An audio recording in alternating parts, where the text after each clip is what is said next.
रक्षा मंत्री भारत सरकार।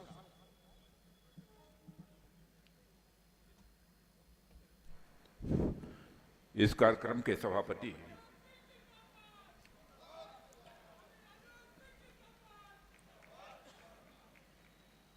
और रेलवे यूनियंस की हिंदुस्तान की एक मानी जानी हस्ती आदरणीय शिव गोपाल जी मिश्र, केवल महासचिव इन्हें नहीं कह रहा हूं, पूरे रेलवे में मैं दक्षिण भारत में भी जाता हूं तो लोग शिव गोपाल जी मिश्र का नाम जानते हैं। ऐसे आदरणीय शिव गोपाल जी मिश्र और हमारे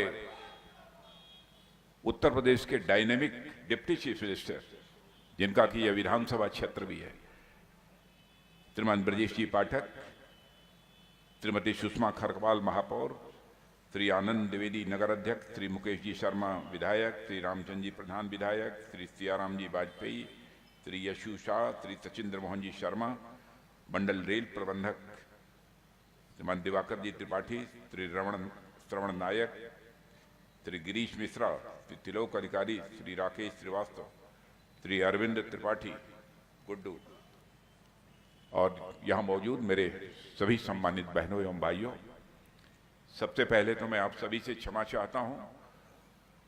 संभवतः परसों यह कार्यक्रम होना था, लेकिन हमारी अत्यधिक व्यस्तता होने के कारण चाहते हुए भी उस कार्यक्रम में मेरा आना संभव नहीं हो पाया। लेकिन आज एक और कार्यक्रम था जिसको कि हमारे प्रधानमंत्री जी संबोधित करने वाले थे और सारे देश में लाखों लोगों ने उनके कार्यक्रम में शिरकत किया है और उनकी बातों को सुना है। उसी कार्यक्रम के निमित्त मैं पुनः लखनऊ आया था, तो मैंने ये आग्रह किया कि उस दिन तो चूक हो गई, लेकिन इस बार चूक नहीं होने पाएगी। मैं निश्चित रूप से कार्यक्रम में भाग लेने के लिए आऊंगा। जहां तक स्वर्गीय टी.एन. वाजपेयी जी का प्रश्न है, हमारा कोई व्यक्तिगत बहुत रिश्ता नहीं रहा, लेकिन उनके बारे में सुना मैंने बहुत है। आदरणीय अटल बिहारी वाजपेयी जी जब भारत के प्रधानमंत्री थे तो 99 में प्रधानमंत्री के रूप में शपथ लेने के बाद जब वो लखनऊ आए थे तो आए थे स्वर्गीय टी.एन. वाजपेयी जी की आदमकद प्रतिमा का अनावरण करने के लिए आए थे। और शायद मैं उस समय मुख्यमंत्री था, और उस कार्यक्रम में मुझे भी भाग लेने का अवसर प्राप्त हुआ था। और मैं सुषमा जी खरकवाल को विशेष रूप से मैं धन्यवाद देना चाहता हूं। हमारी महापौर हैं, सम्मानित महापौर हैं। उन्होंने इस चौराहे का नाम स्वर्गीय टी.एन. वाजपेयी के नाम पर रखे जाने के संबंध में मुझसे पूछा। आदरणीय शिव गोपाल जी मिश्र ने उनसे चर्चा की थी। तो बहनों भाइयों, हमने क्षण भर की विलंब नहीं लगाई। मैंने सहज रूप से अंतर मन से इस बात की स्वीकृति दी, इसे किया जाना चाहिए।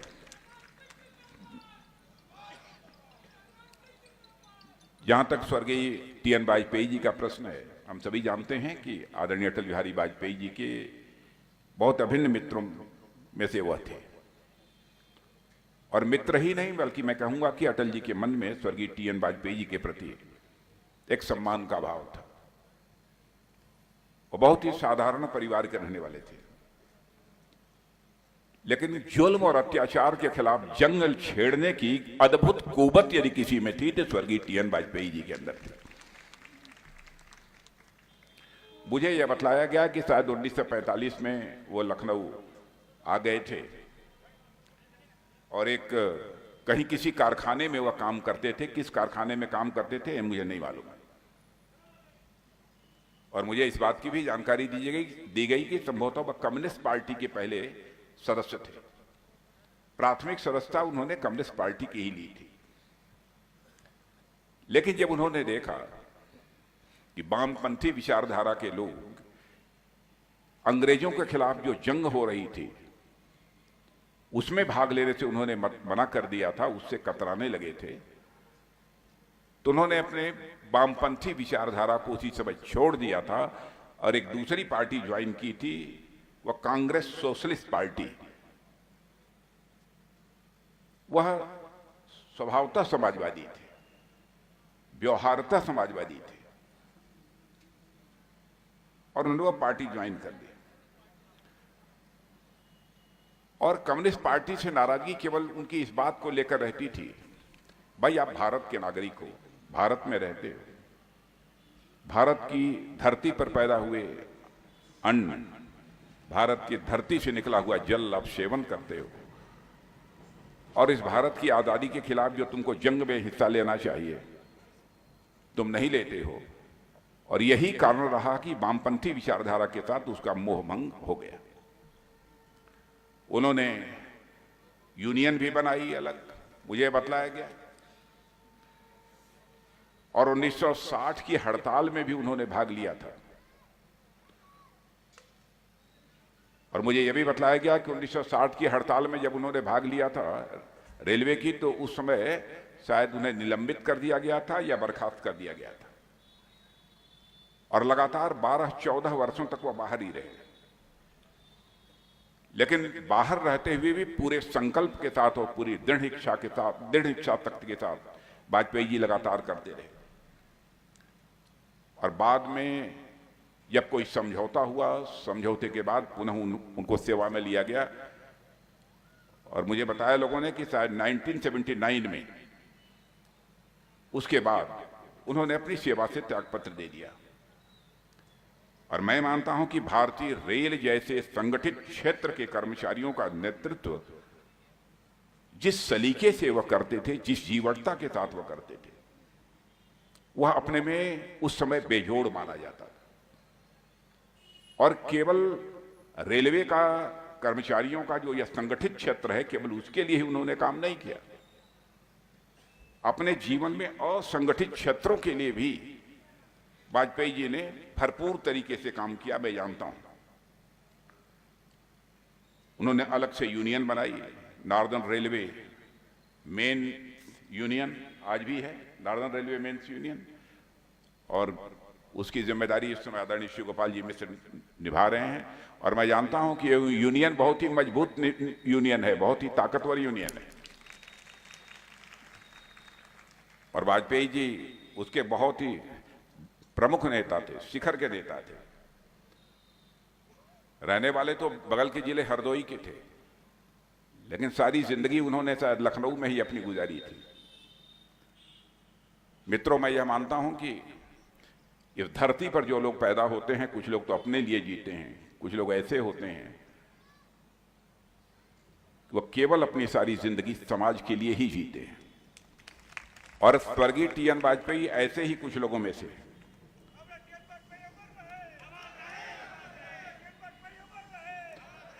सारी जिंदगी ही उन्होंने कर्मचारियों के लिए, मजदूरों के लिए ही लगा दी। एक ऐसी शख्सियत थे। और आप ये देख रहे होंगे कि इस समय हमारी सरकार भी, चाहे समाज की अंतिम सीढ़ी पर बैठे रहने वाले लोग हों अथवा समाज के अति पिछड़े हुए लोग हों अथवा जिन्हें वंचित कहा जाए, यह सब सारे लोग हों, इनके लिए बहुत सारी योजनाएं हमारी सरकार ने लागू किया है। अब मैं बहुत विस्तार में जाकर उन सब सारी योजनाओं की मैं चर्चा करूंगा तो एक लंबा समय लगेगा, उसकी मैं यहां चर्चा नहीं करना चाहता। आपकी भी कुछ समस्याओं के बारे में आदरणीय श्री गोपाल जी मिश्र हमको समय समय पर बराबर हमसे चर्चा करते रहते हैं। आप लोगों को शायद उतना अनुमान नहीं होगा, आप लोग समझते होंगे अच्छे रिश्ते हैं, ऐसे ही जाते होंगे, मीठी मीठी बात करके चले आते होंगे। ये मीठी मीठी बात नहीं करते, कभी कभी बहुत कड़वी कड़वी बात भी करते हैं अपने कर्मचारियों को लेकर। समस्याएं हैं और मैं मानता हूं कि समस्याओं का कभी न कभी समाधान निकलना चाहिए, और मुझे उसमें जो मदद करनी होगी मैं अपनी तरफ से मदद करूंगा।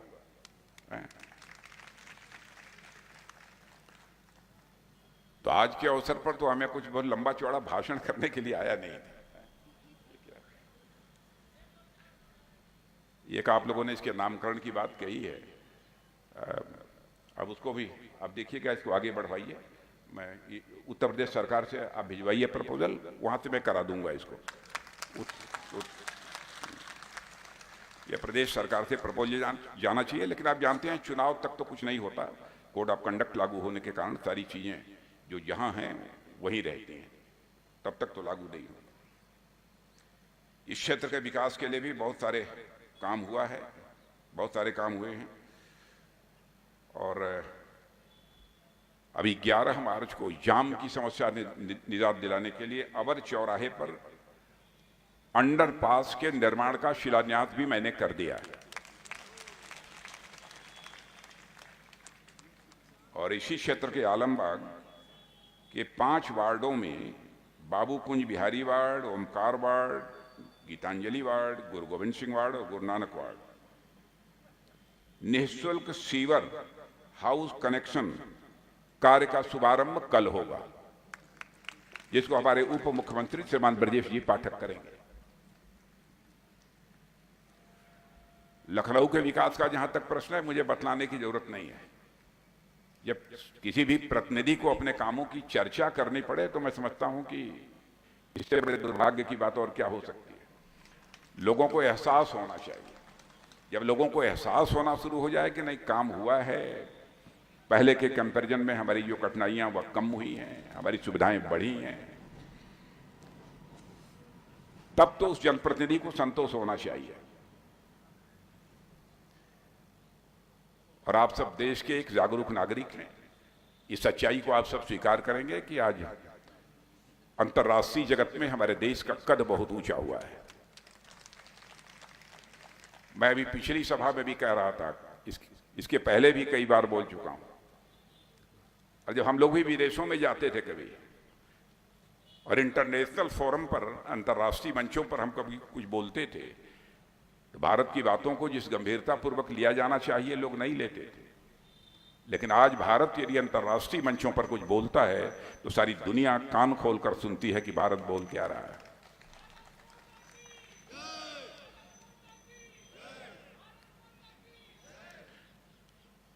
और यही हमारा भारत दुनिया के देशों में अर्थव्यवस्था के आकार, इकोनॉमी की साइज के मामले में जो 11वें स्थान पर था, वह जंप लेकर आज दुनिया के 5 देशों में आकर खड़ा हो गया है। और बड़े बड़े अर्थशास्त्री और हाईली रिप्यूटेड फाइनेंशियल फर्म्स अब इस बात को डंके की चोट पर कह रही हैं कि वह दिन दूर नहीं है कि 2027 प्रारंभ होते होते इकोनॉमी की साइज, अर्थव्यवस्था के आकार के मामले में हमारा यह भारत दुनिया की टॉप 3 कंट्रीज में आकर खड़ा हो जाएगा।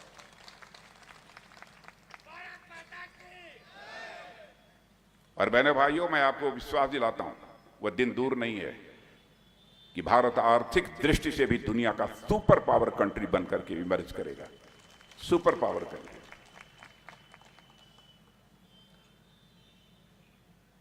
और हालात तो यह है, मेरे भारत की प्रतिष्ठा का अंदाज एक घटना की मैं चर्चा करूंगा। रूस और यूक्रेन की इस समय लड़ाई चल रही है, और आपने देखा होगा कि यह लड़ाई 2 वर्षों से चल रही है। जब युद्ध प्रारंभ हुआ था तो यूक्रेन में हमारे भारत के रहने वाले 25-26 हजार बच्चे वहां के मेडिकल कॉलेज में, इंजीनियरिंग कॉलेज में पढ़ाई करते हैं। उनके गार्जियंस ने यहां शोर मचाना शुरू किया। प्रधानमंत्री के पास डेलीगेशंस मिलने प्रारंभ हुए। साहब, चाहे जैसे भी हो, हमारे बच्चों को यूक्रेन से आप बाहर निकालिए। कितना कठिन काम था। रूस और यूक्रेन का युद्ध, धड़ाधड़ मिसाइलें चल रही थी, यूक्रेन तबाह हो रहा था।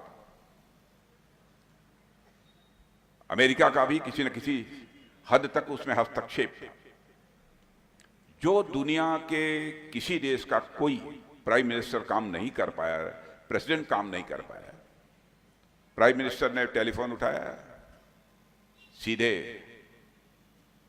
रूस के राष्ट्रपति मिस्टर पुतिन से बात की, यूक्रेन के राष्ट्रपति मिस्टर जेलेंस्की से बात की, और अमेरिका के राष्ट्रपति मिस्टर बाइडेन से बात की। और बहनों भाइयों, इससे बड़े गौरव की बात हम लोगों के लिए क्या हो सकती है कि हमारे प्राइम मिनिस्टर की अपील पर 4.5 घंटे के लिए युद्ध रुक गया और हमारे 22,500 बच्चे यूक्रेन से बाहर यूक्रेन से बाहर भारत चले आए। यह भारत की हैसियत सारी दुनिया में बनी है। यूनाइटेड नेशंस में, संयुक्त राष्ट्र संघ में भी पहले भारत जो बोलता था बस वैसे ही आई गई बातें हो जाती थी। आज तो अंतर्राष्ट्रीय योगा दिवस का प्रस्ताव यदि हमारे प्राइम मिनिस्टर संयुक्त राष्ट्र संघ में प्रस्तुत करते हैं तो दुनिया के 172 देश तालियां बजाकर उसका स्वागत करते हैं। और आज हमारा योगा तो सारी दुनिया के हर देश में हो रहा है। मैंने कुछ घटनाओं की चर्चा की, वैसे बहुत सारी घटनाएं हैं, लंबा समय लगेगा क्योंकि हमारी शाम को एक मीटिंग भी है, मुझे लखनऊ भी जाना है, लेकिन दिल्ली भी जाना है, इसलिए मैं बहुत लंबी चर्चा नहीं करूंगा। मैं तो यहाँ बस केवल स्वर्गीय TN वाजपेयी जी को अपनी हृदय से श्रद्धांजलि अर्पित करने के लिए आया था। मैं उन्हें अपनी श्रद्धांजलि अर्पित करता हूँ और इस उत्तम कार्य के लिए, श्रेष्ठ कार्य के लिए मैं यहाँ की महापौर श्रीमती सुषमा खरकवाल जी को एक बार मैं फिर से धन्यवाद देते हुए अपना निवेदन समाप्त करता हूँ। आप सबको बहुत बहुत धन्यवाद। सर